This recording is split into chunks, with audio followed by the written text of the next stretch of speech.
Untuk almarhumah Wildan Rohmawati oleh Rektor Pilu, momen orang tua bawa foto anak saat wisuda UNES, putrinya meninggal 2 hari sebelumnya akibat kecelakaan.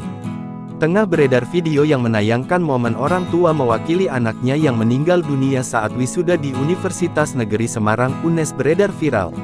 Prosesi wisuda tersebut berlangsung di Auditorium Prof. Wuryanto, Kampus Sekaran, Gunung Pati, Semarang, Jawa Tengah, Selasa tanggal 9 Juli tahun 2024. Wisudawan yang diwakili orang tua dan kakaknya tersebut bernama Wildan Rohmawati, 22, yang meninggal dunia 2 hari sebelum acara wisuda karena kecelakaan.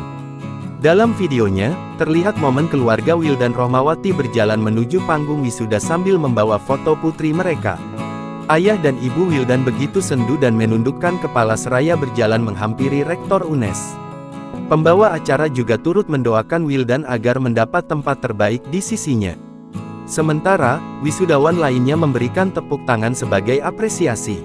Diketahui, Wildan Rohmawati mengalami kecelakaan di Semarang pada Minggu, tanggal 7 Juli tahun 2024.